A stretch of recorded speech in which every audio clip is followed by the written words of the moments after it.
the cup and the league all to be won. Everyone knows there's a job to be done, and with a team so fine, I'm proud they're mine. We'll be singing this song. For real hearts from family athletic, and now we are on song. For real hearts from family athletic, and we'll go marching on.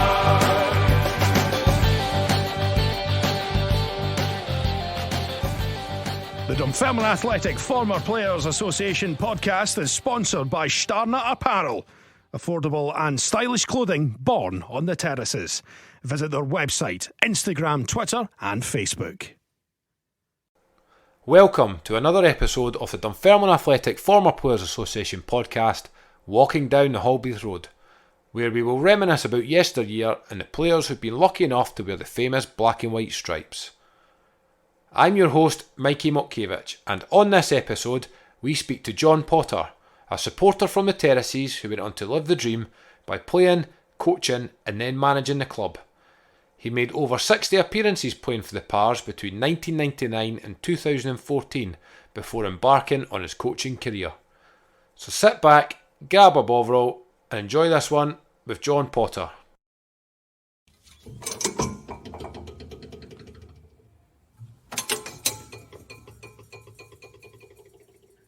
So John, thanks for joining us on the Walking Down the Halbeath Road podcast. First of all, how are you doing?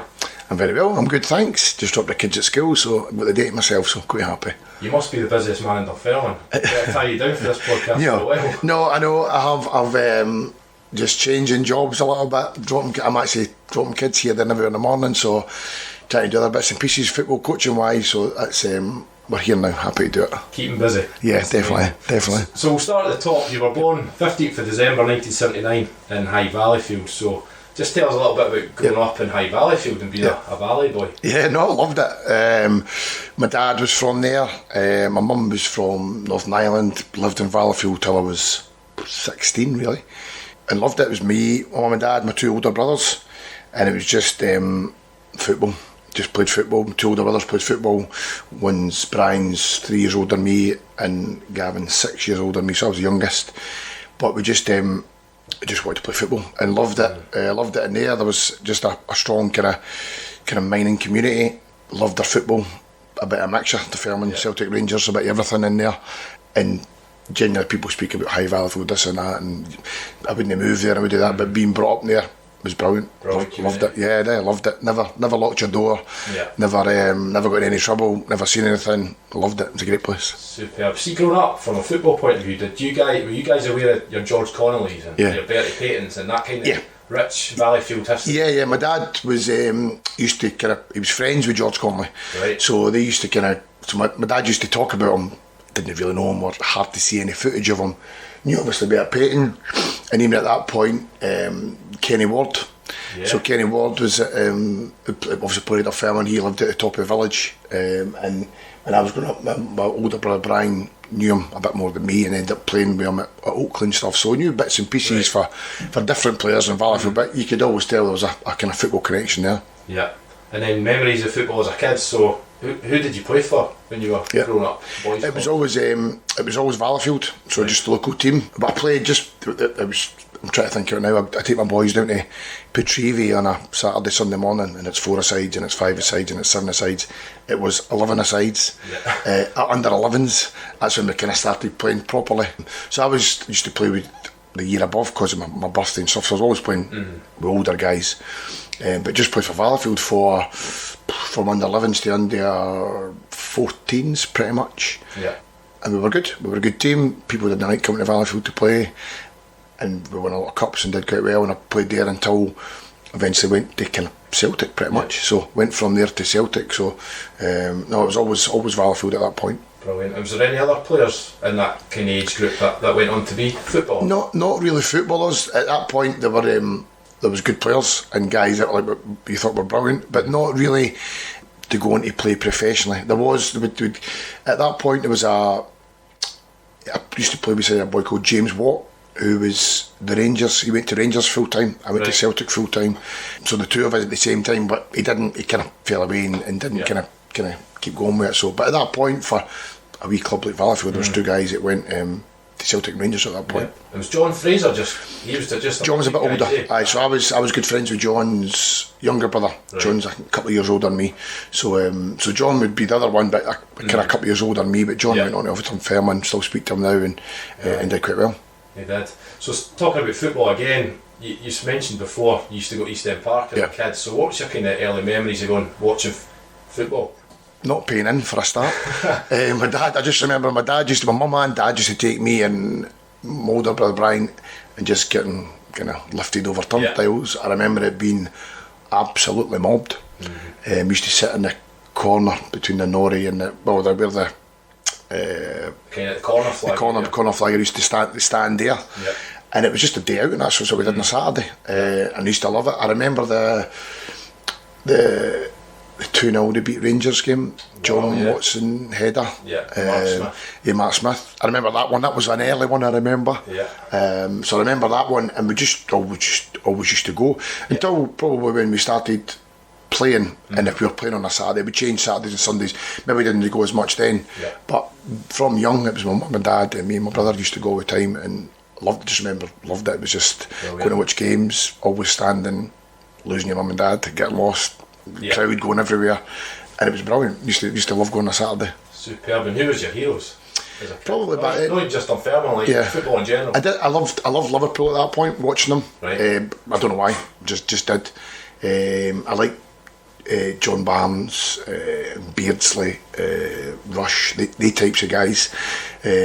Loved them. Dunfermline, I was not going to say I was like a massive Dunfermline fan, but I liked Dunfermline with my team, and obviously Norrie was the main man at that point, and coming through, so probably him to that degree. But I did like Liverpool, and it's different in ways. It wasn't on the telly as much, and so you would just, when a game was on, you would sit and watch a game, or if it was a match of the day or something, you'd sit and actually watch it. And Liverpool were probably my team, and I quite liked, as I said, probably John Barnes was probably my hero back then.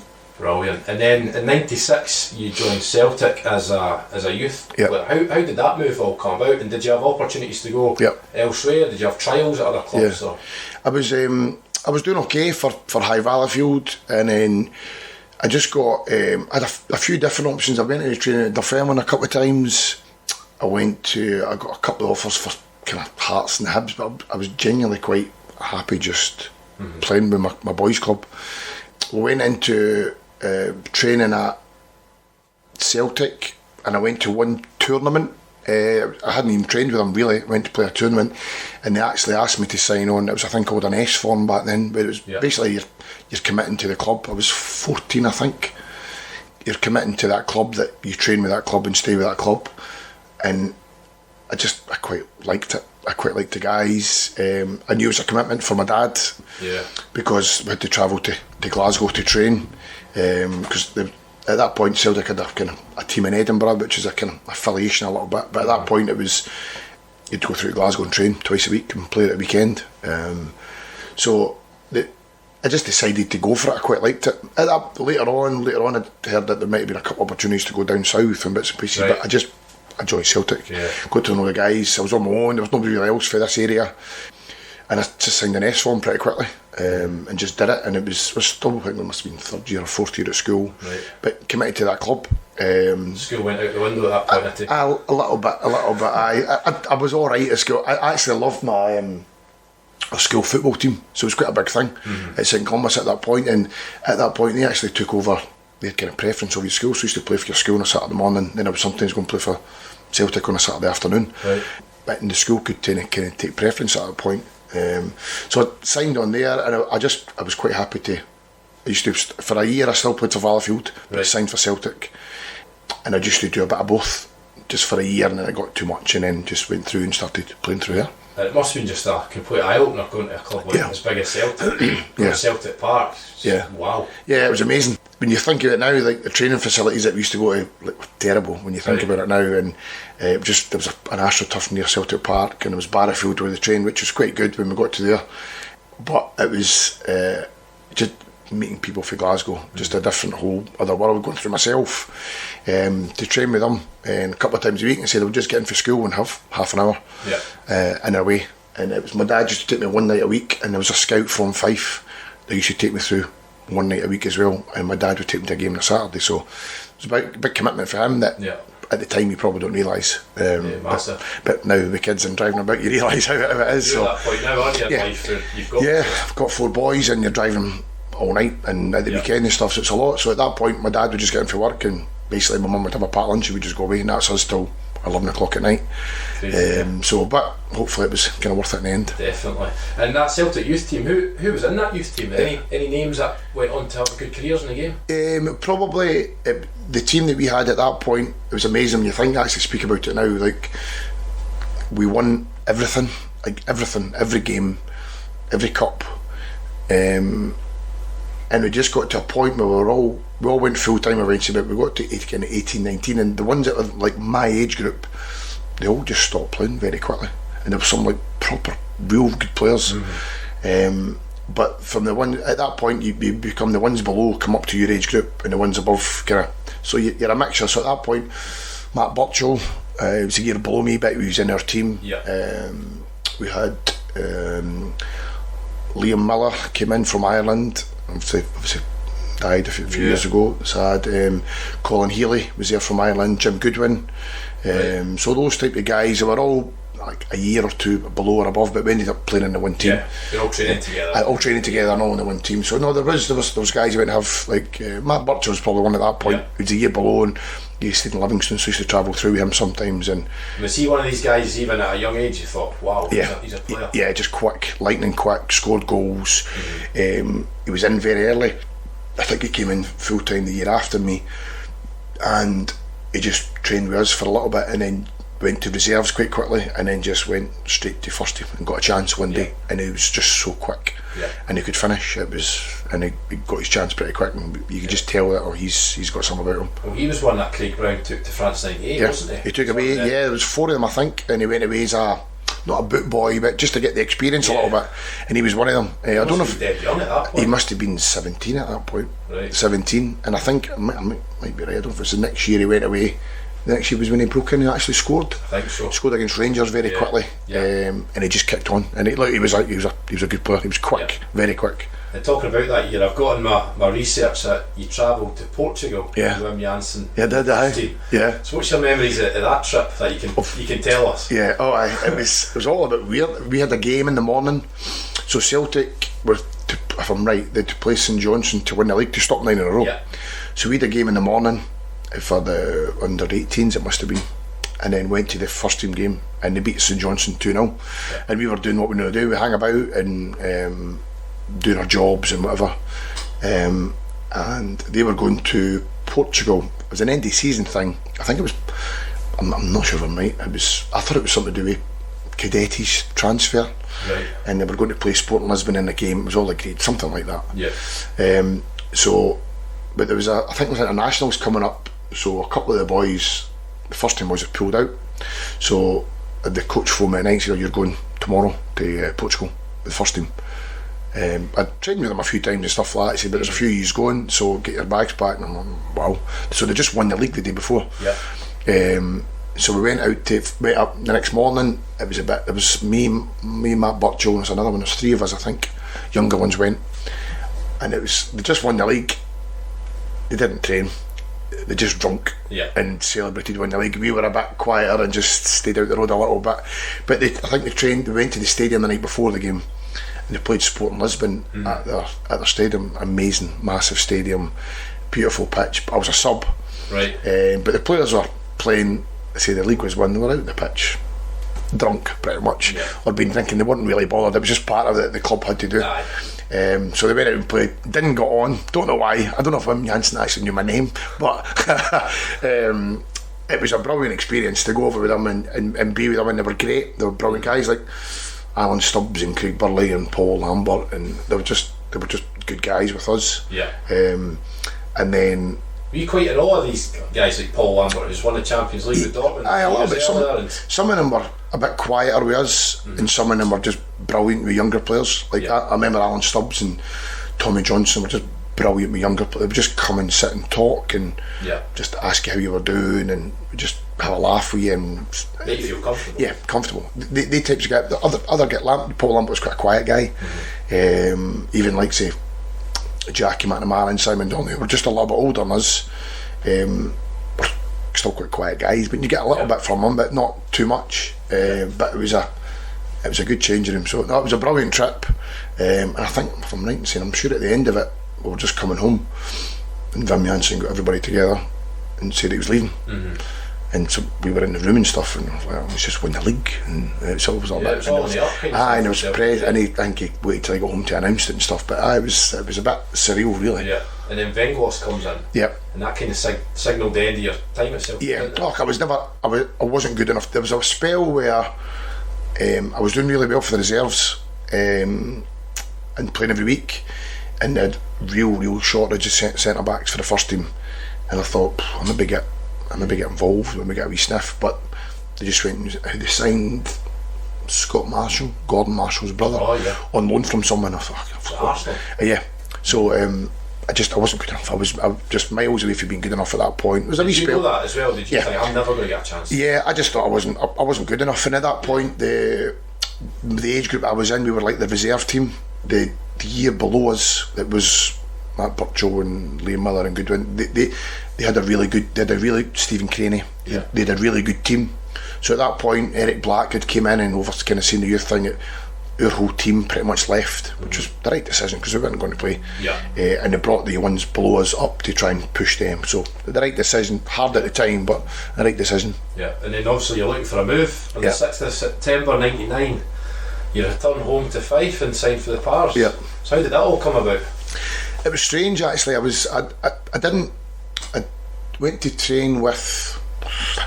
I trained with someone down south. It was at Scunthorpe. Went and trained with Scunthorpe down south, and for a couple of weeks pre-season, came back up. The Fairmont thing was kind of floating about, but never really kind of materialised. And I actually went down to Bournemouth for a week. Bournemouth's not the Bournemouth that it is now. It was League One or League Two, and went down and trained. Eddie Howe was actually a player at the point. I ended up playing a game with him and stuff. And I went down for a week, and I did really well, I thought. And they kind of basically wanted to sign me, but I came up for the weekend to go back down again on the Monday, and I think Dick phoned me on the Sunday night and wanted to sign me straight away. So I had a decision to make to go back down there or stay up, and I just thought it was a good opportunity, so I'd agreed on that night pretty much. I went into training the next day and signed for the firm. There we go. And that season you made 22 appearances and you scored 1 goal. Do you remember much about your debut? Yeah, I think Ayr United, Close. Airdrie. Sorry, Airdrie. No, I was here. Yeah. I remember Ayr, yeah.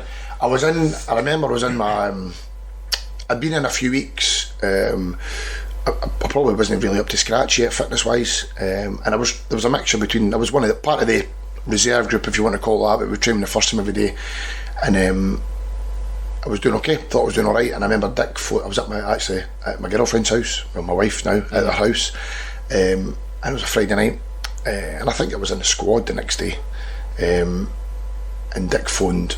I don't know how he got the number. My girlfriend's house to tell me if I'm playing the next day, so get yourself home. Yeah. And this was at like 9 o'clock at night. So when you went to Dunfermline, did you not expect to play every week? No. Do you still not at ready for that? No, not really. I was in 19, right? So I hadn't played a first team game at all. So I wasn't really. I thought, right, let's go. And I knew Chris Templeman, Chris McGroarty, guys like that were kind of. I knew a little bit. Yeah. And I thought, right, I'll get a wee. Maybe if I do all right, I'll maybe get a wee chance. But when I got the call, it was a wee bit unexpected, to be honest, to play. I think was Andy Todd maybe injured. I think Andy Todd was injured, right, and that's where I got it. But I think Brian Reid was there, potentially Craig Ireland was there at that point. They were older, more experienced than me, but Dick obviously gave me an opportunity, so put me in, like really nervous. I think we won 2-1, is that right? We won 2-1. We won 2-1. So it was brilliant. I loved it. Did okay, pretty steady. Didn't really make. I think we were 2-0 up, I think, and they scored, but I was pretty steady, just did alright, really nervous, but loved it, absolutely buzzing after it, and just to see that you'd actually played a game of football, like a first time game, feel like a footballer, and then from that moment I was in amongst the first team after that, for that season pretty much. What other players were there at that point? Was Ian Ferguson in at that? No, he came later, so at that point, that first little bit, so Dick was still the manager, and it was Andy Todd, Jason Dare, Stuart Petrie, who else was in that kind of team? Ian Westwater, Greg was away, Greg Shields, Andy Smith still there? Andy Smith, Hamish French. Yeah. So a lot of the boys from the Dirt Pate era still we're all still there. So great guys, good changing room, and ended up, I think Stevie Crawford signing in the January. Come on loan from Hibs. Come on loan from the Hibs in the January. Yeah. Obviously Jimmy Caldwell would have came at that point, so he was a kind of big sign at that point, and no, it was a good group at that point, a good group to come into for a young player. Yeah, good experience. Yeah, definitely was. Before we touch on Jimmy, Dick Campbell, what was it like working for Dick? And stories about your time with he was brilliant for me. Dick Campbell.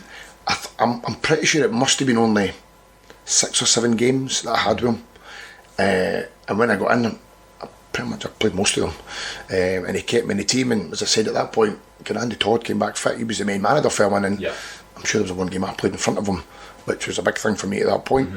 But then he got back in the team because he was a good player. No, Dick was, at that point we were only doing okay for where we should have been in the league, and I think he was great. Probably not. I kept out his road, probably, to be honest. He was a bit he was loud, but training was great. It was good fun.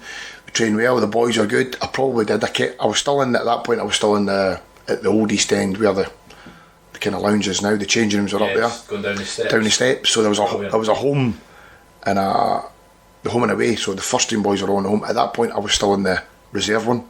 Right. With Chris Templeman and Stephen Boyle, Colin Nish, Chris McGrory. We were still in that one. What good young players. Good young players we were. So we were quite happy being in that one and hiding, keep myself out the road, which is what we did.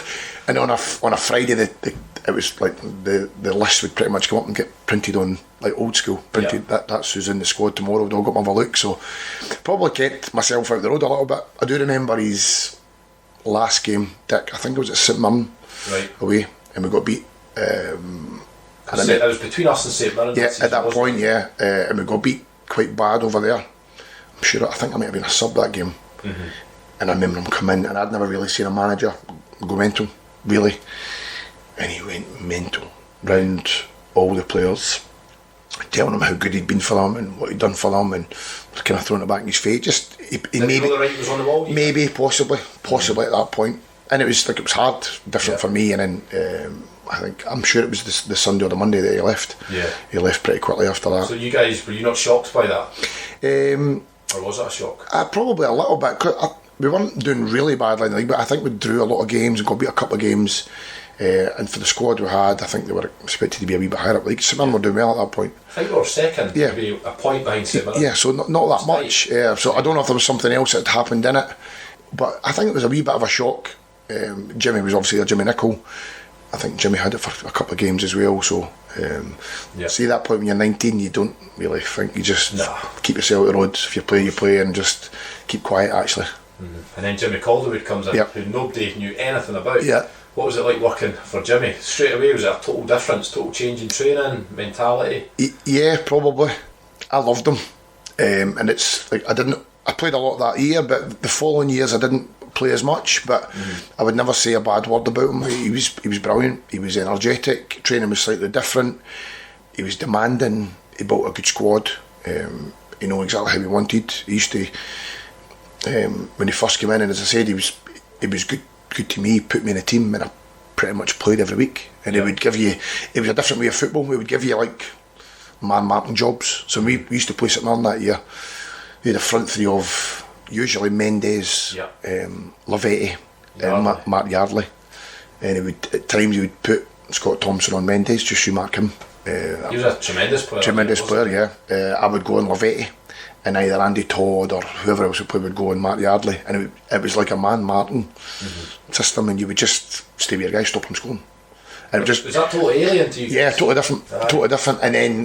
And people speak about 2-4-4 and stuff like that. It would just genuinely used to stay at the back and everybody else would go, and it was just totally different. But as a fan, though, it was brilliant. Yeah, it was brilliant at that point, and we were good that year. But obviously we got Stevie in the January. I think did Ian Ferguson come in the January? The goalkeeper Manpie came in the January as well. So he made a couple of big signings. He's obviously backed by the board at that point. But we had a good team. We had a good team with a good group. Like Ian Ferguson was brilliant. Growing up, I remember looking at him and just think he looked evil. He's like that, the hard man. And he came in and he was such a good guy, such a good guy. He was brilliant. He was good in terms of like younger players, in terms of looking after them and bonuses and making sure everybody got what they needed to get. And he was brilliant. Proper captain. And Stevie was brilliant, good player. Obviously, like Scott Thompson at the top of his game, who was absolutely brilliant for 2-3 years, really good. And we played for Scotland. We did. He should have. Yeah, and he was one of the best centre backs in the league, and especially probably the next couple of years when I didn't play as much going up. Definitely. Yeah. He was brilliant. So no, Jimmy was great. Jimmy and Jimmy Nicholl, they were really good together. Yeah. Jimmy Nicholl was totally different, but at that point he would take us out in the afternoons all the time, all the younger players, and just work on different stuff. Just love football. So we'd be out twice a day most days. We'd train really hard. Jimmy was big on. He used to get us to play every Tuesday. We'd go and play golf after, so we'd get hammered in training, go and play golf. He was horrendous at golf, but I wasn't great. All the boys would go, and we would all go. Team bonding. Then we used to go over to Edinburgh for a meal, and he made sure everybody came. Brilliant. All went for a meal, and then after that, people would go for a drink and go home. But he was very big on it. Yeah. Did you say he was ahead of his time at that point in the late 90s? Yeah, probably. Different, totally just different. For me, like I said, I didn't really know that much about kind of first team football. I was just kind of learning. So you just kind of went on every word that he said. But when he puts you in the team, shows kind of trust in you. He gave me a new contract. He was trying to get me under Scotland under 21 team at that point. So did well. It never happened, but he was pushing, and he was great for me at that point. And then the following season, we obviously go up. We finish second, so we go up to the SPL. Then you see the likes of Skerla coming in and Rossi. Are you sitting thinking at that point, I'm going to struggle here? Yeah. There's the international boys coming in that position. It is. Skerla was excellent. We knew Youssef was coming, but he was injured at that point. I think if I'm right, I started the season. I'm sure I played a couple of games. We beat Motherwell 5-2. That was the following season. Sorry, I get that now. So that season, I was quite confident in going up, and I actually hurt my shoulder really early in the season, and I got injured and I missed quite a bit, and I actually struggled to get back fit. And when I did, these guys had then came in, and I thought, oh, this is going to be kind of tough to get in. So I knew at that point it was going to be tough, but I was injured for a long time that year on my shoulder, and it kept popping in and out, and I was getting back fit, and it was going in and out. And I mean, Pip Yates was a physio at the time. We just couldn't get it fixed. So I was out for a bit of time, and by the time I did get back, I thought, all right, this is going to be tough. There's good players in front of me at the moment, but you back yourself to try and get. But I didn't at that point. And you think, right, okay, end of the season, the club was now on the up. It was a proper team, and it was difficult to get into. You look at the team photo that season, there must be about 40 players. Yeah, there's a lot. And then we had some younger ones reserves, but he started to bring in some more of the Dutch guys, Skerla, kind of Youssef. I don't know if Marco Rutenbeek came a little bit later. Goalkeeper. Rob Matai came, Michael Duisburg. And we had some good players. We had some good players at that point. David Moss came a little bit later. Yeah. It was a good team. Good team. And I mentioned Youssef Rossi there. Yeah. What was Youssef like? Obviously, we've heard a few stories about him. Oh, he was mad. He was, because we went over to Morocco. Would that have been the summer before? We went in January. Yeah, we went over to Morocco over there, and it was like 3 flights to get there and 3 flights to get back. We were actually on more flights than we were days there. But he was genuinely like a king over there. They absolutely loved him. But he was mad. There was a couple of times he came back. Once you got yourself fit, he was a very, very good player. Really aggressive. Not big, but he was good on the ball. He was still probably struggled a little bit with his knee, because he had a bad knee injury at that point. But I just remember him. There was a couple of times we were going to play Rangers at Ibrox, and he wasn't back from Morocco. Just hadn't came back. AWOL. So I was playing. And I knew I was in a team, and we got to a hotel in Glasgow somewhere, and he walked in, and Jimmy Codder would change the team and put him in a team. So at that point I thought, sorry for my language, and a bit of that was going on. Management there from Jimmy, do you think? Look, probably trying and just putting him out. I think I actually went and got sent off early on that game, or maybe against Celtic got sent off early. And there was other times I remember we were training one time down at Petrivi, and he just wouldn't hold back. And training was quite physical. Ian Ferguson, Gary Mason, guys like that. And he went completely over the top with Gary Mason. Over the top, 2 or 3 tackles. But Gary Mason was a strong little guy. And Ian Ferguson, he gave it a bit back to Yusuf Fossey. So it was just getting out of control with training session. So Jimmy just sent him away. From the very, very bottom of Petrivi, sent him if you're training, told him up the road. So as we're still training, we turn round and he's got a ball himself at the side of the pitch and he's kicking the ball in front and he's practising his slide tackles. So he's kicking the ball in front, running after it and just slide tackling and jumping into the ball, and we were like, wow, he's a madman. And he was, but look, on his game, he was a top player. Skerla was the same. Skerla was different. He was an athlete, he was quick, he was strong. He wasn't brilliant on the ball, but in terms of a natural defender, he was like a leech. Like he was very, very, he had everything at that point. Maybe to go again was maybe a wee bit limited on the ball, but everything else, quick, strong, good in the air, aggressive. He was, for me, probably a better player than Yusuf. Yeah. So the next 2 seasons, you kind of struggled. You made 2 appearances and then 4 from the bench, or 2 starts. Sorry. So in March 2002, you're looking to play football and you get moved to Clyde. So how was your time at Clyde? Loved it. It was probably where my time at Dunfermline, where I was young and I played a bit that first season. So I was, as I said, I was still in the reserve changing room and I still felt like a young boy, really. Over the next couple of years, I said I'd started at Dunfermline. I started the first 2 games of the season and was buzzing, and then I just realised that the club had just went above me. I was never going to play. I was a sub. And being a bench, wouldn't get on. Now and again, you get on. It wasn't. Club had went too far. There were better players in front of me. So I got opportunity to go to Clyde. I think I went on loan for the last 7 games of that season, or 6 games, and then signed for a couple of years for them. But it's probably where I learned to play. Played every week for 3 years. But we're actually, that would be the big thing for you. That just playing week in, week out. Every week, and it was a strange club. At the time, I still had some full-time, some part-time players. So I was full-time, but you would maybe go through on a Monday night and a Tuesday morning. But we were second 3 years in a row in the championship. Had a strong team at that. The strong team, yeah. And as I said, we weren't on. We were probably the misfits, if you want to call it that. Like we had just all sorts of different guys, but we were a good team. People didn't like coming to us at Broadwood with Alan Kiernan, the manager, and then Billy Reid. And as I said, at one point we were 4 points clear with 3 games to go in the to win the first division. I mean, we ended up losing it late on. But it's where I played every week under different managers, played in a back 3, played in a back 4, and it's probably where I would say I learned to be a player. I think I played about 100 games ish over 3 years, and loved it. It was a brilliant club. As I said, it was mental at times. We didn't have anybody to train. We just get to Clyde in the morning, basically jump into minibuses and just drive about. This was Billy Reid, who's now assistant manager of Chelsea. We just drive about the kind of Cumbernauld area and look for a bit of grass and go out and train, and then we'd get thrown off by the police and get dog shit everywhere. Walkers just going about, and no goals, just jumpers down and cones, and that's how we went for probably a year. And then we'd find somewhere, and then someone would complain about us, and it was no point for you at that point saying, what am I doing?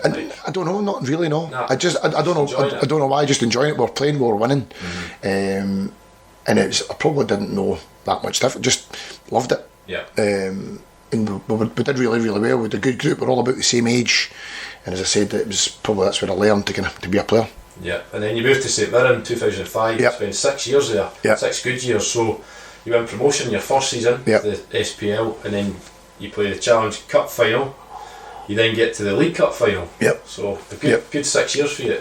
Loved it. Easily. So that was when I was at my best. That's when I played my kind of best football. I knew Gus McPherson. He's from Dunfermline, actually. Of course, so when I was coming at the end of my contract at Clyde, Gus wanted me to sign for St Mirren.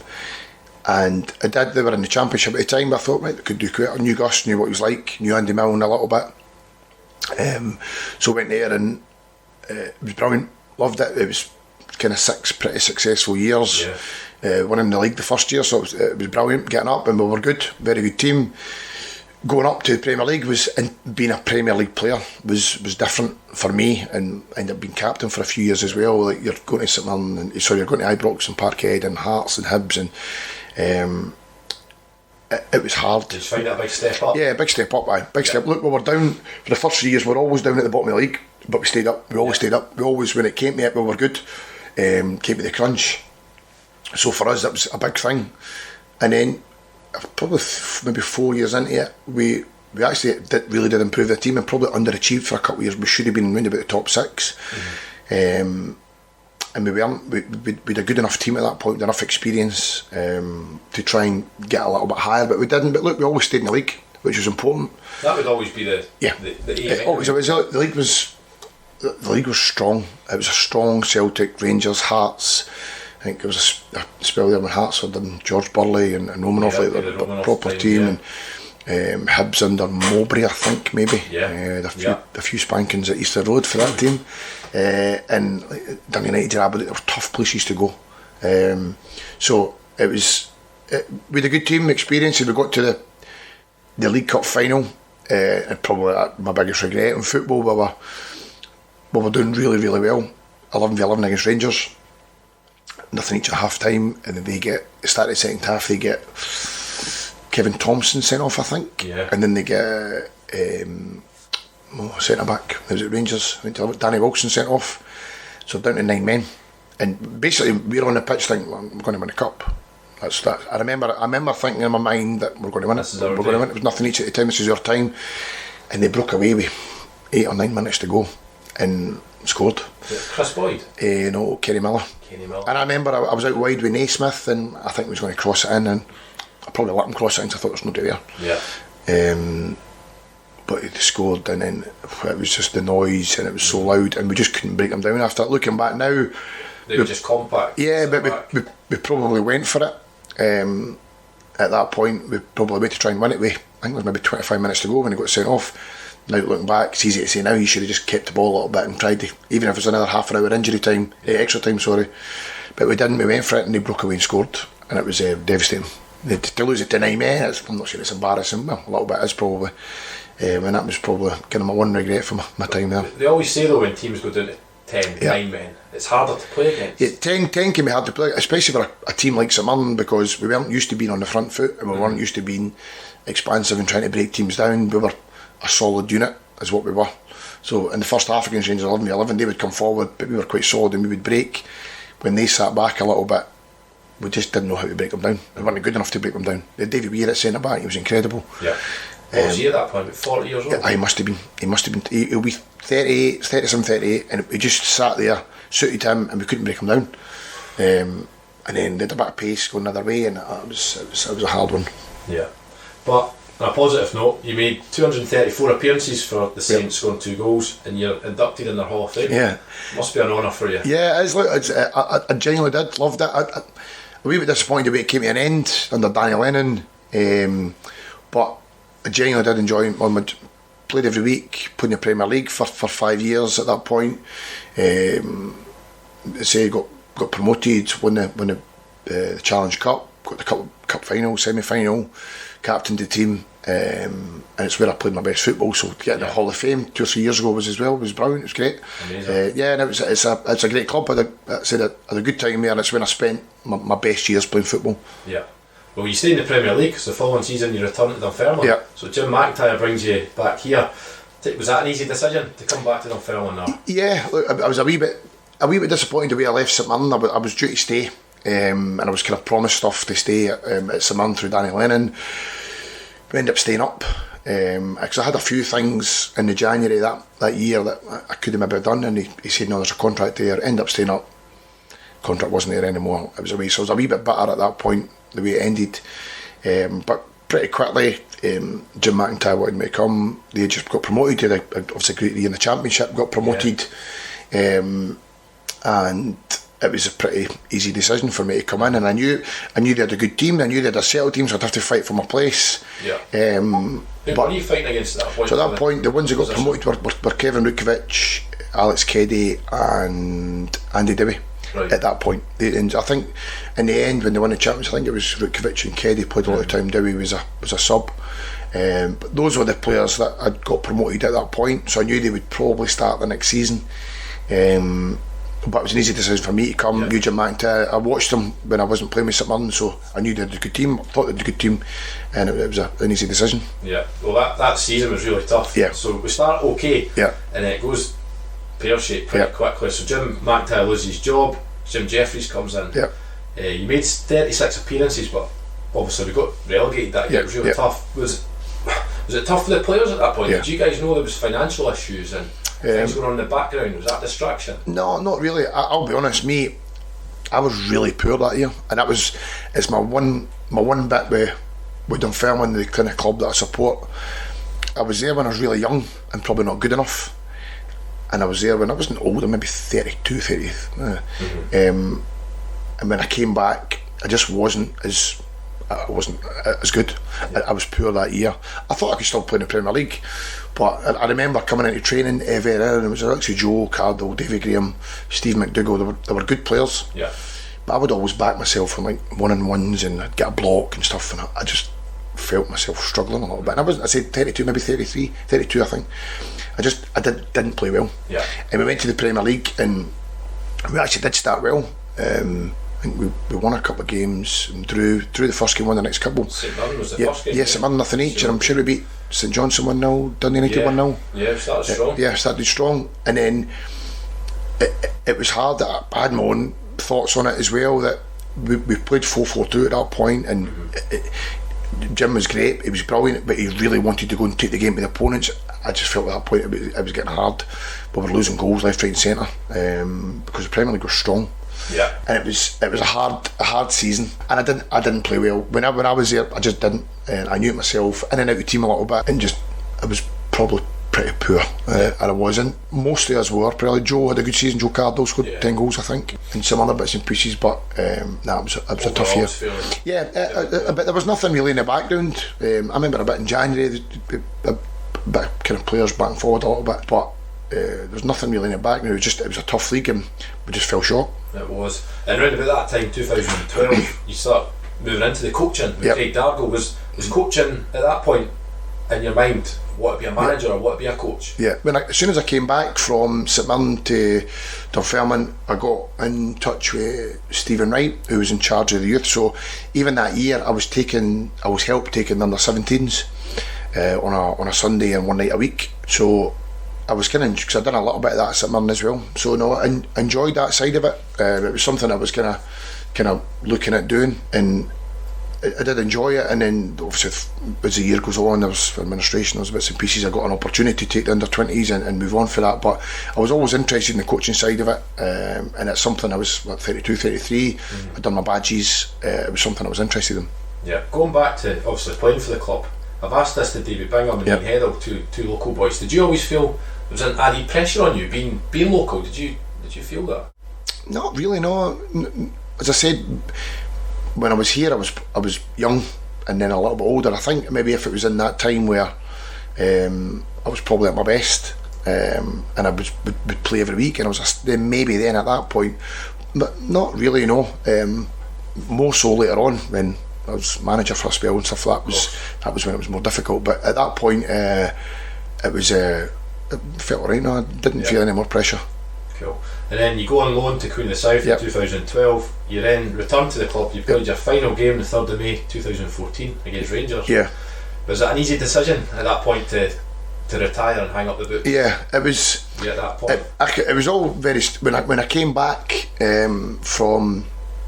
Went on loan at Queen of South for a little bit, came back, and Jim Jeffries was the manager, and he just wasn't sure what he was going to do. But they were starting up a new under 20 league, so he actually asked me, look, would you just stay and take the under 20s and be the manager of the under 20s, but be registered as a player? Sometimes we'll train together, sometimes we won't, sometimes you'll play, but you probably won't, you'll sit on the bench. And at that point, I was still pretty young. I thought, that kind of suits me, this is what I want to do. I was in charge of a team. So I was in charge of the under 20s at that point, but I would be on the bench pretty much for the first team, and we were in that year in the championship we were good until kind of administration hit and we lost a lot of the players. And so I was at that point I was doing both and loving it. I was a player but not really playing, but there just in case, taking under 20 team down at Petrivia every night with the under 16s, 17s, and kind of learning learning my trade a wee bit as a coach. And what players were involved at that age group at that point? Yep. So when I went in, it was full time would be like Sean Byrne, Ross Milne, Scott Mercer. Brought in from the year before, so my first year taking, brought in Lewis Spence, Finn Graham, Lewis Martin, Ryan Williamson. It's a good group. It's a good group, a brilliant group, and a couple of years between it, but a really, really good group. I was actually talking about the other night, my wife talking about how many of them, I'm not saying they're world beaters, but how many of them are actually still playing football. Yeah, like, good careers, and like, you're never going to get everybody to the top, but we had good players, hopefully I kind of learned them a little bit, and they're all still playing football at professional level, a lot of them, which is a big thing. Yeah, you touched on it before, the administration period. So what was that like for you guys? It must have been really unsettling and difficult. It was horrible. It was probably twofold for me. One, I was a player, not much money, and I got a family at that point, and at that point I was still in charge of the under-20s, so I had, I don't know, 12, 13 boys that were kind of under my watch. They were on 60 quid a week, and we just didn't know what was happening. Like, we had a wee incline, kind of. One time we got told, and Gavin came down to Petrivi just before Christmas to say there was a few issues, a few money problems, but told us not to worry because there was a few Christmas parties on at East End, and they were selling Christmas trees at East End. Genuinely told that to the players, and it just erupted. He left pretty quickly. And then we got told the next week we were getting 20% of our wage. So we actually, if I'm right, we actually said we're not playing. We always would have played, but we said we weren't playing, and very quickly they found another 30%, so we got 50% of our wages, but then that was it, and then that was us. So then it was a really difficult period. We all came in and just didn't know what was happening. We all came in and basically sat in the main bit of East End one day, all the staff, all the players, and I think Brian Jackson, the administrator, was in, basically just called everybody in one by one. And just got rid of most of them. Got rid of most of the players, the bigger earners obviously, or the ones that they didn't feel could contribute, and just got sacked. And you just didn't know. And even myself, when I went in, I pretty much was told I was a maybe. I wasn't on a lot of money at the time. I was in charge of the younger players who they knew was going to have to play, and I could probably play. So because I had two jobs, was probably the only reason that I stayed, really. At that point, and it was tough, really, really tough. And we were actually a good team and doing well in the league at that point. The championship, we were good, and it got ripped up like that. Look, I understand it was not our fault, but it was a really tough time. Yeah, Jim Jeffries seemed to handle all that really well. Yeah, he was brilliant. He was really, really good. It was great for me. He was brilliant for me. He let me get on with a lot of stuff, training wise and stuff. But in terms of the players, he would help us out. He would back us. People were genuinely struggling to get into train. We didn't get paid for 3 months, I don't think. We went on a lot of money, and it was hard. But he was brilliant, and said I had a lot of the young players coming in. The club honestly used to rally round, and I would get handed kind of coins and notes and money, and honestly hundreds and hundreds of pounds to give out to the younger players, to get them in and out of training, for paying money for bus fares. And it was the club were incredible at that point. The fans, the money that used to give to the younger players, because at that point they were playing for the first team and for the youth team, and we actually got to the youth cup final that year. And if we touch on that, it was they were basically one squad, and they were doing so much, and it was tough. December 2014, we got to the cup final against Celtic at Hampden. What about that experience? That was one of the real highlights during that kind of dark spell. It was, and these were players that were playing for the first team at times and playing for the under-20 team, but that was a group that we touched on before. We had a really good group. We had a mixture of kind of 16, 17 year olds and those 18, 19 year olds, Sean Byrne and Kerr Young and Ross Milne, and that were doing both at that point, genuinely playing for under-20s on a Monday night and playing, or a Tuesday night, and playing for the first team. But getting to Hampden was great. We went away, we tried to do it as professional as we can. I remember, I'm sure it was either the day or a couple of days after, we actually won the semi-final at East End against St Mirren, and the last kick of the ball we won 3-2 in the semi-final, and we just went to administration, didn't know what was happening to anybody. The players were crying, and they were all young boys, but they were great, they were brilliant. Hampden was brilliant. We actually took good support. For me, that was my first year taking under-20s, I think. We had a good team. we actually played pretty well. Celtic were good at that point. We got beat 3-1, but we went to 2-1 in the game a little bit, and then they scored late on again. So, but as a club to get there at that point, yeah, first time since '88. yeah, it was a big thing, and it was a good team we had, and I said it because of circumstances as well was difficult for a lot of the players. We hope you're enjoying this episode of Walking Down the Halbeath Road. We would also like to thank our sponsors at Inverkeithing Hillfield Swifts 2017s. The Swifts are an SFA quality marked community group and have competitive teams for every age group from mini kickers through to amateur level football. So if you're interested in youth football, why not check out their website, www.swiftsfc.com. And then following just after that, Jim Jeffries resigns from the club, and you're offered the manager's job. Yep. How did all that come about, and what was that like for you? It was strange, really. But the year before, it was always kind of mentioned that I was doing okay at that point, and it was always kind of mentioned between people at the club that I would potentially take over, and that was always in the thought. The season before, we'd lost in the playoffs to go up, and Jim had basically told me that that was going to be him.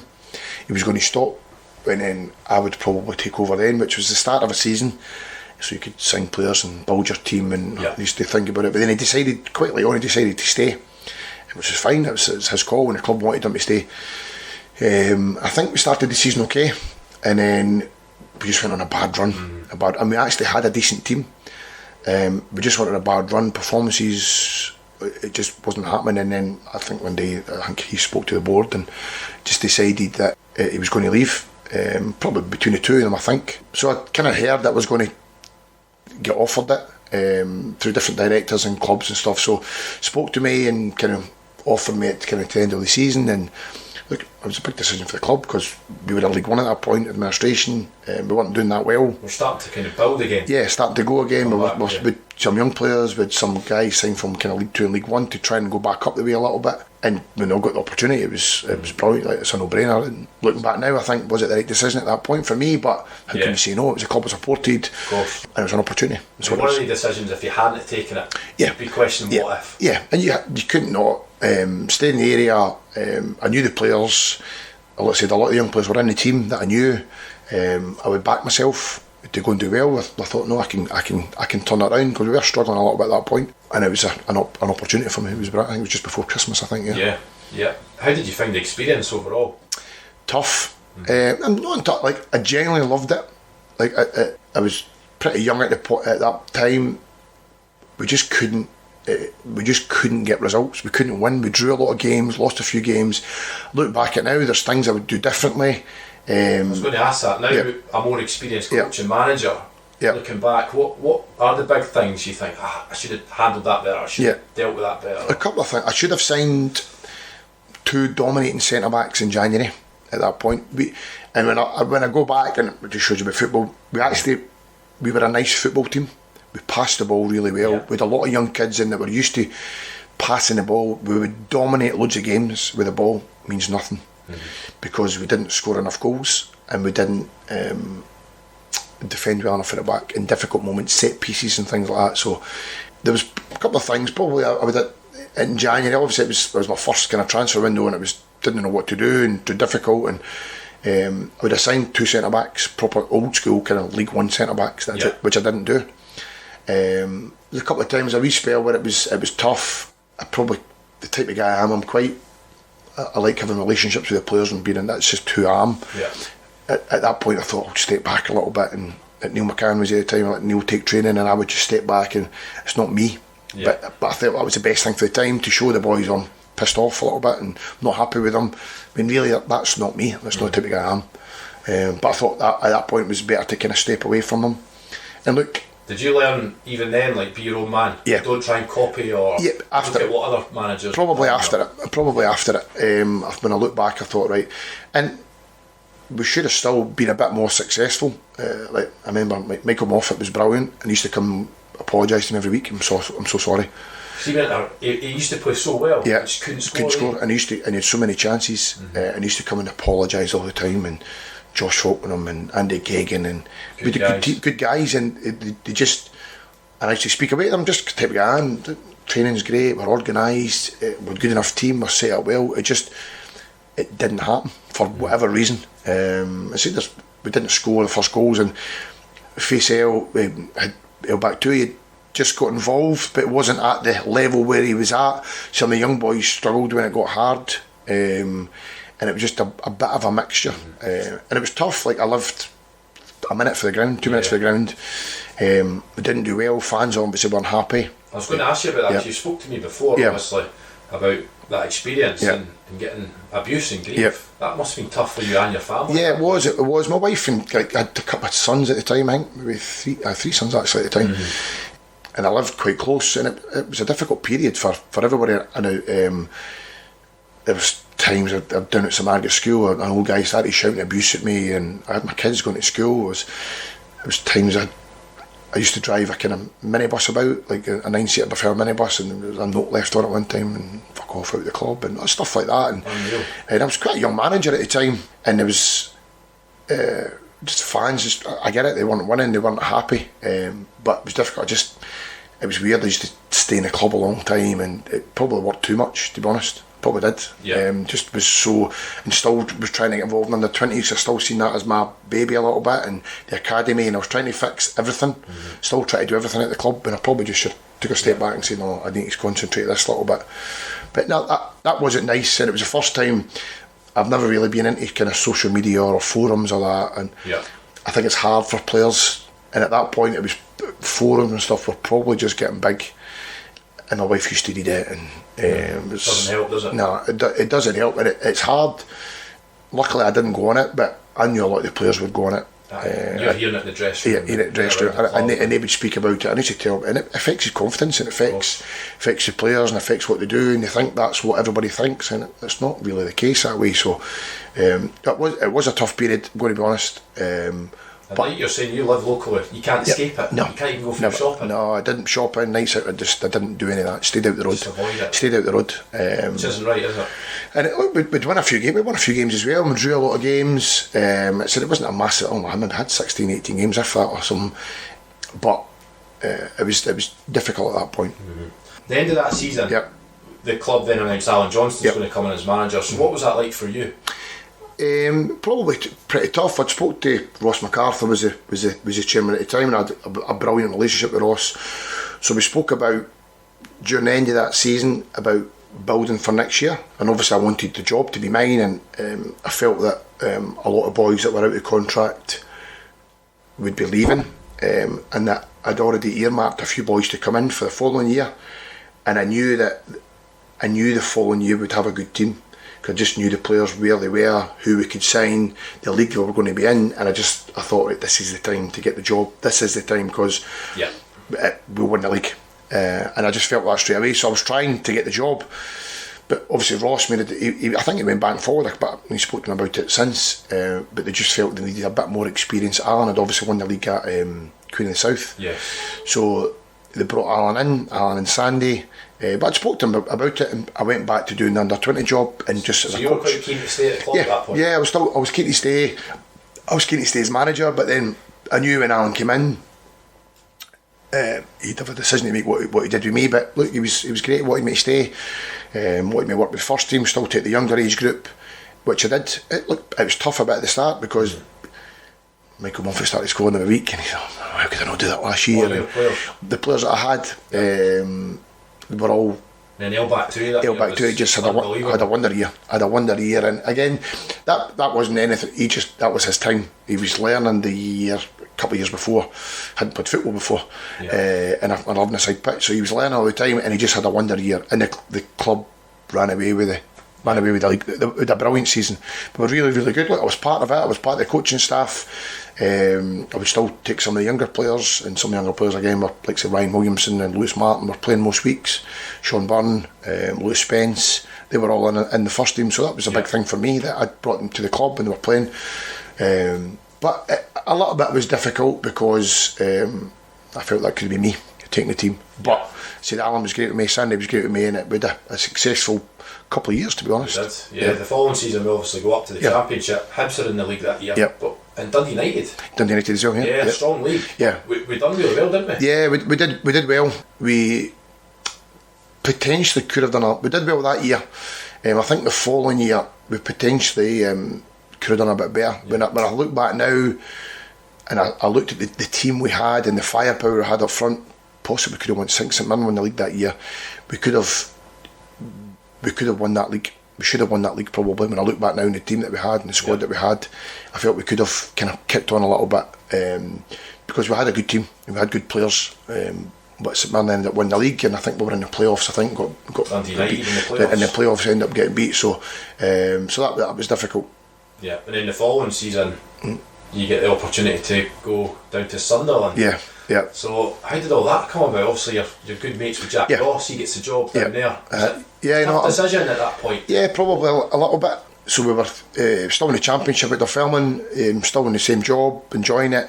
But I'd obviously I'd been friends with Jack. He actually tried to take me to St Mirren the year before, but just couldn't go when he got the job.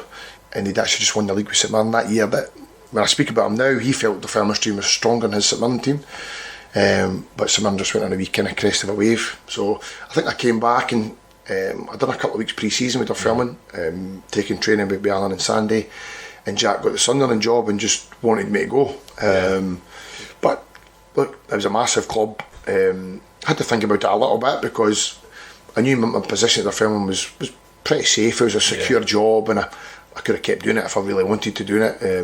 I remember speaking to you at the time. It was a big family decision, obviously. Young kids here. Yeah, young kid all at school, and it's whether we all go down or I go down myself, and we just didn't know. It wasn't like Sunderland's a massive club. It wasn't for bundles of money.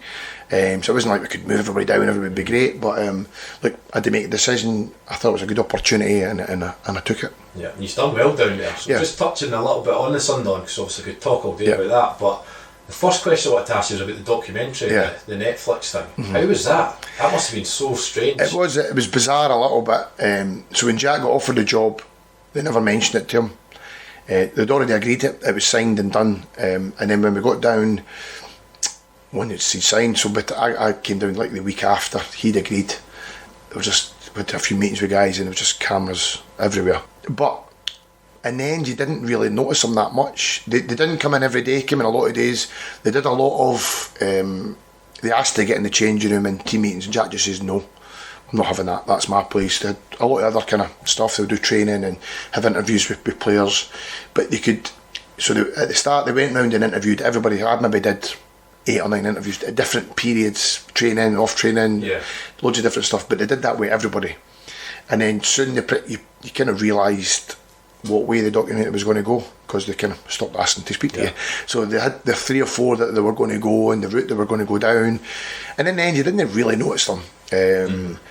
It was amazing. Some of the stuff you wouldn't even know they were at training.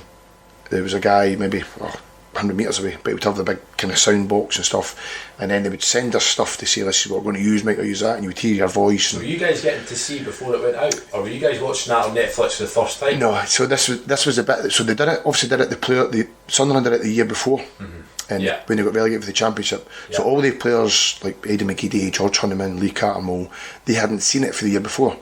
So when we were there, maybe 6 months into it, they decided to show them this is what's coming out from the previous year, and they all watched it and they hated it because they said it wasn't in a kind of chronological timeline. Yeah, they picked the bits out. Which wasn't true. So there was a bit at the very start.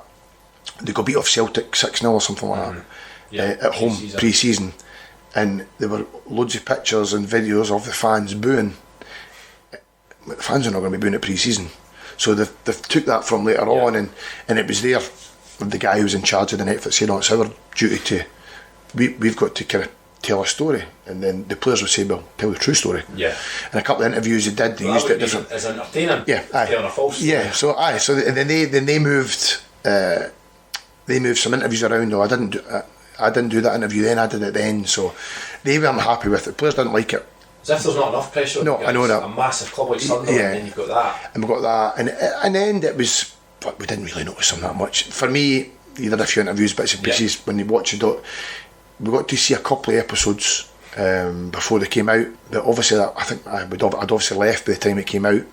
But there was the last 2. We get to Wembley twice. Yes, it's going to touch on that. We lose on penalties, and we lose to the last kick of the ball. and they were the last 2 episodes of it. And so watching that was, I remember that when they came out, I sat in my house and watched the 6 of them. I think there's six or eight, Yeah. and just watched them back to back and said, let's just watch it. I've actually only watched it once, just watched it right through, and it's good. It tells a story, because we did well, but ultimately we failed in the final bit. But the club was mental at that point, with guys on 40, 50 grand a week, Scary, and guys on 2 grand a week. And what was it like going from coaching players like at Dunfermline level to then coaching, like, not superstars, but that level of 40, 50 grand wages a week? It was tough not tough at the start. I had to make a decision, right? I remember we went away to Portugal, like, first week, and we were doing training, and I think it was Lee Cattermole, he booted the ball away after training, and I had a moment to myself, right, what did I say? Because I just hate that. I just not for me. So I said, Cats, go and get the ball, don't kick the fucking ball away. And he went and got it and came back, and then I had a wee to myself, because if you reacted to me, look, you're the coach, but you just had to be. But the boys were great. With Eddie McGeady there, it was great, a brilliant relationship with him, and the players were good. Look, it was, the changing room was all over the place at times. We had internationals and League One players, and it was still in that mix. We had guys that just didn't turn up for pre-season. We had guys on 25, 30 grand a week just didn't come back. So it was a bit all over the place. But look, I think the guys appreciated we were organised. I think training went well.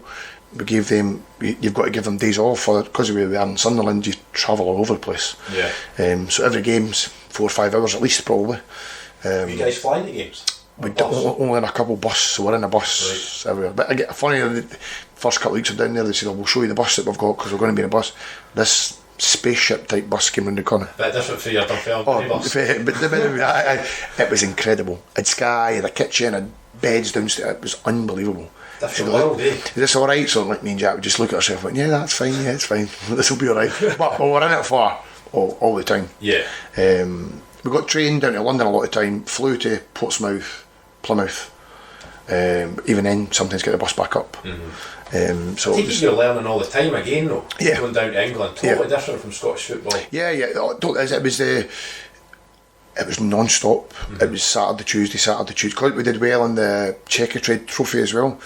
We did okay, and I think it was the Refi Cup, the League Cup. We got through to a kind of few rounds, so it was non-stop games, and probably that's what kind of cost us a little bit towards the end. We had a lot of games called off because we had international players. So the international weeks down there, you would usually play, because we had 4 or 5. We'd get them called off, which was nice at the time. You get the weekend off. But we had a lot of midweeks towards the end of the season, and we didn't win those games, we drew them, which we were in a good position. But then all of a sudden, in a month of maybe drawing games, we weren't in the top 2, we were in the kind of 3rd and 4th a little bit, so in the playoffs, which was difficult. You mentioned earlier 2 trips to Wembley. What was that experience like? Brilliant. The first one was incredible, because it was a Checkatrade final, and it was a bit, not less pressure, but it wasn't kind of do or die. It was, but it was played Portsmouth. It was 90,000. We had 45,000. They had 45,000. Went down the night before. I remember getting off the train the day before. And we had security with us. And I'm like, security? They had security. We're going to go off the train to get on the bus. So wait and see this. And we got off the train, and I've never seen anything like it. Sunderland fans, thousands, getting off the train station. They'd obviously came down before us. They were coming down to have their party for a couple of days. My wife went down, my sons, and they were at Trafalgar Square, I think it was, and all the Sunderland everywhere. It was unreal. And then the final, going out to like setting a warm up and taking a warm up at Wembley, it's incredible. Stadium, and we were brilliant first half, really, really good. We were 1-0 up, I think. And then they came back in the second half, went to 2-1. We scored the last kick extra time. Aiden scored to make it 2 each. Went to penalties, and we lost the last kick of the ball, which is hard. This is tough. Really hard. But the experience was brilliant. And then you return again. We went back, and a bit more pressure on us just to go up to the championship, which is kind of, that was where the whole season was done. Probably didn't play. We got an injury after 2 or 3 minutes in the game. Probably didn't play it as well, but went 1-0 up quite early. Then they equalised, and there's not that much in the game, and they scored last kick of the ball. Last kick of the ball, he scored a ball to the back post, kind of bounced about the box, goes in the net, and it was just at that moment you think, whoa. Did you realise how big Sunderland were? Obviously, we all know it's a big club, but until you're actually in and around. Yeah. Well, I actually stayed just outside Sunderland. So we went down with my wife and my kids, and it's when you go there, everybody's a Sunderland fan, everybody, and it is life, and it's hard to say, but it's genuinely in that area. It's like a Celtic and Rangers down there. It's massive. Now we were in League One at the time. I can only imagine what it was like in the Premier League. But it's an obsessed place of football, and it's a massive club, brilliant stadium, brilliant training ground.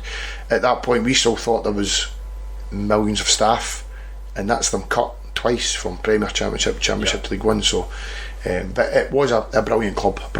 And you're comparing it to obviously a St Bernard. To do that. No staff. I have no staff, and you're going there and I was just doing stuff myself. I would just organise that, and I'll go and get that, and I'll watch that player, and who does the food and all that, and there's just people who do all that. You don't have to do any of that. Don't have to do any of that. Just focus on the coach. So to be fair, when we had that, we thought there was still too many staff, but it was slimmed down a bit. But they would tell us the stories of the staff that they had. The Premier League, ridiculous. It's incredible. Now maybe that's needed, I don't know, at that level, but for us it was a brilliant experience. Yeah, and then you moved back up the road to another big club. Yeah, it was. So obviously started the following season. We actually started well, and then we maybe 10 games in,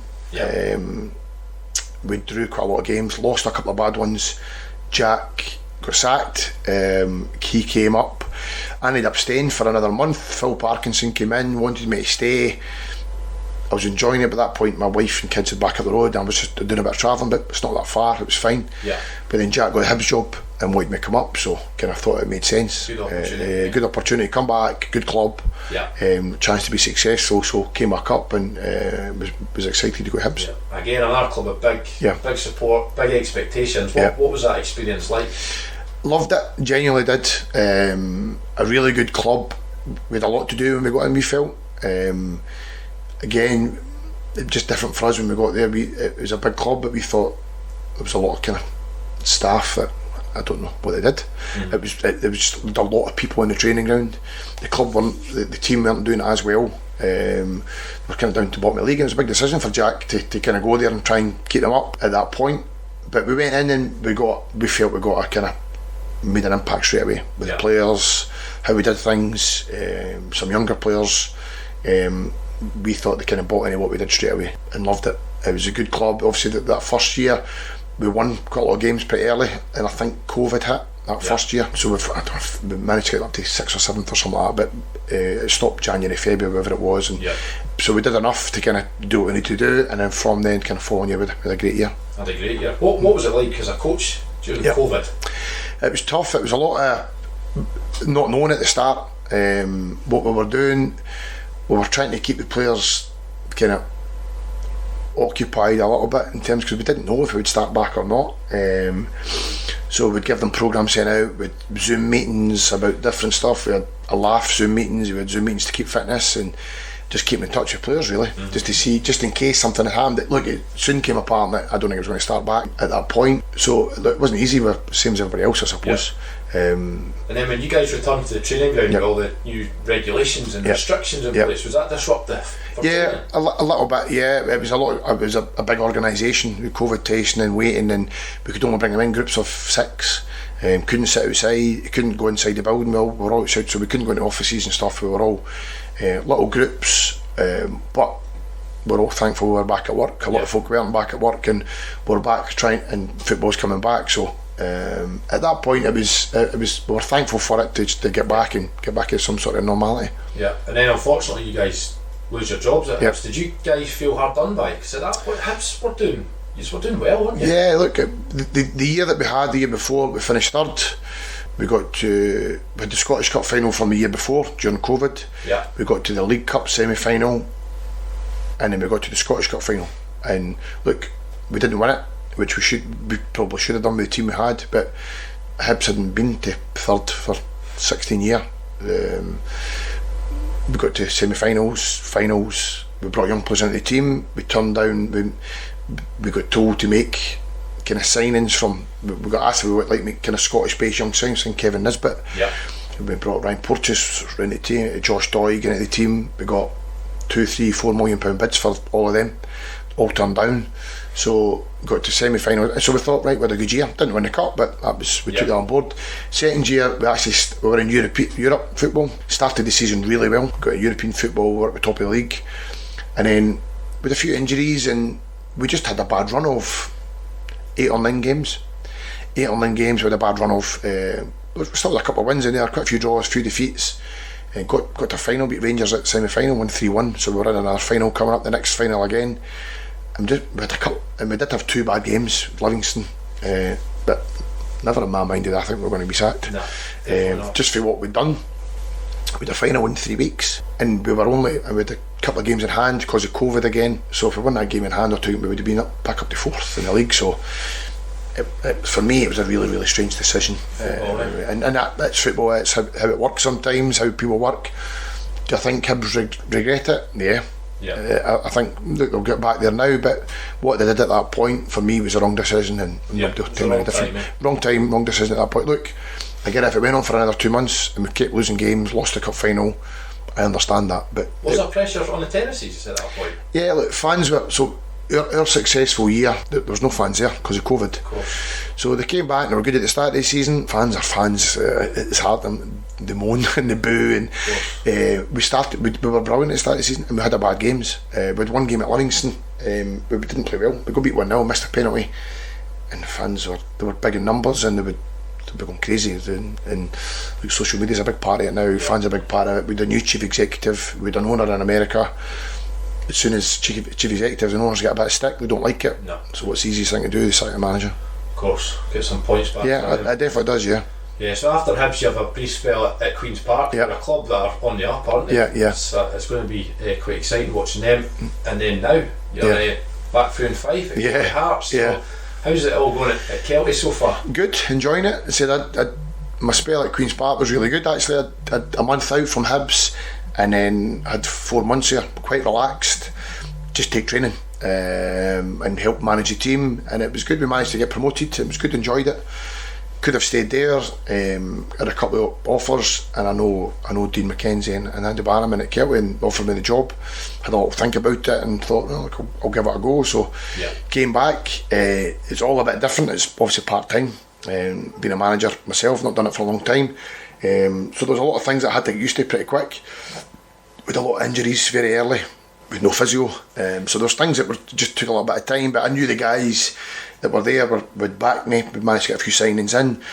It's been a tough start to the season, but results wise, but hopefully the last few weeks have picked up a little bit and enjoying the job. What is the expectations for Kelty at the moment? Obviously it's a club that's rose up the divisions, but you're now at a level where it is getting harder. You're playing against bigger clubs. Yeah, it's tough. It's probably, that was not my taking a job. I was thinking like Kelty's pretty much won every game for the past 10 years probably. Exactly, so for the first time for fans and for the committee and the board and for the owners, we're going to lose games this year, and it's even for the players that are there, they've not the ones that are there have never lost any games really. They win every week, but for the first time, because the level we're at, that's what happens when you're successful. It'll be tough, and it took a bit of time. We lost games we shouldn't have lost, but I've asked the players to stick with it, to try a few different things. Hopefully, as I said, we've got everybody back fit. I think the league we're in can be difficult. If you can string a few results together, you've quickly climbed the table. Definitely. You lose a few, you drop down. So it's probably hard to judge. Look, there's 4 full-time clubs in the league, so you would expect them to be at the top of the league. But then after that, who knows? I think let's see how the season kind of progresses. Once you get to maybe Christmas time, you see where you are. And you've got guys like Joe Cardo, Callum Higginbotham, Lewis Martin, all ex-Pars boys, so good dressing room there. Yeah, no, it makes it easier, like Joe and Higgy there at the start coming in. You get to know them, they know me, they can, the types of guys, the players that are there, they can speak to me about that as well. So it makes it easier at the start. I said, but the guys have been great. They've been good. They've worked hard every day. When we were there, hopefully we've turned a wee corner, but Big Lewis has decided to come part-time because he'd real bad injuries over the last couple of years, but Lewis is a good player, and hopefully this year being part-time, get his body used to it, playing every week, and he can kick on from there. Brilliant, mate. So at the end of the podcast we do a top 5. So this applies to your time at Dunfermline only as a player. Okay. So we'll start off the first one, your most memorable game as a player. Is there one you could pick out? I'm going to cheat and pick out 2, okay, if that's all right. My debut against Ayr, just because it was my first game in professional. Just the buzz after it of actually playing football, and actually probably my last one. We played we played Rangers, and Rangers had won the league in League One, and I think we had the playoffs after it. So Jim Jeffries decided just to play me, who'd retired pretty much. I hadn't played for that, and all my young boys pretty much. So we went out, and all the young boys I looked after and played, we all went out and played Rangers first team who'd won the league, and we actually drew 1 each in the game. And it was brilliant. I loved it. It was I was playing beside all the guys that I'd coached and coaching that were all 18, 19, 17, 18, 19. Quite proud of that. But, proud, all the young boys would be buzzing. Rangers, buzzing. I lasted about 75 minutes, I think. Then Jim took me off because I was gone. But for that moment, I was quite proud of that. The club playing Rangers, they'd won the league. All their fans were there, and just to be out on the pitch with the young boys that I worked really hard with, and I loved. Babes. Pretty much. And it was. I really enjoyed that. Brilliant. It was a good game. Who was your best mate at the club when you were there? Probably first time round, because that's when I was more of a player probably. We genuinely had a really good group. The local boys in terms of Scott Thompson, Stevie Crawford, Jason Dare, Lee Bullen, Justin Skinner, Barry Nicholson, we were a kind of group. We did a lot of things together. No, it was just football, played snooker and pool, and we just had a good group. So in terms of guys like that, I still speak to Stevie quite a lot, I still speak to Scott quite a lot, so I'd always kind of stayed in touch with guys like that. Brilliant. The best player you played against? Best player would be Michael Moles. Couldn't get near him. He had that turn. Was after his injury? Yeah, after his injury. He had a turn where he would just go one way and his body would go the other way. I think that's why he knocked up his knee, but he was incredible at that point. And Rangers were incredible at that point. I did miss one with Arsenal came up. Yes. And I was actually unwell. And I would have been on the pitch at that point, of somewhere along the line. And I missed that game. So I wasn't even at the game. I was generally unwell and I got told not to come in for the doctor. So I missed that one, and that would have been the Superstars game that night. So I missed the game. That was some Arsenal team. I missed the game. That was a full team. Yeah. So I missed that game. That would have been one that I missed. Nightmare. Favourite stadium you played in? Probably Tynecastle. Loved that. Although first time at Dunfermline, we played at the old Brockville, and that was Dunfermline against Falkirk. And we won, and that was brilliant. Cause I remember going there with my dad to games, and it was proper hatred. It was tasty. It was so. Probably I'd one game there, and then probably Tynecastle. It was that close. The atmosphere's brilliant, and I would say that's probably the best one. Brilliant. And the final one, your favourite memory from your time at the club? That one memory you kind of look back and think that was a brilliant time for me.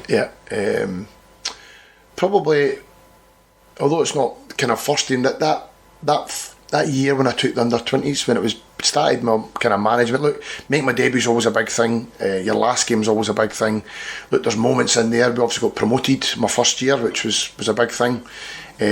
But having that year that I was in charge of young boys that got into the team and I felt as if I'm doing my job a little bit. So I got guys into the team, guys that had careers.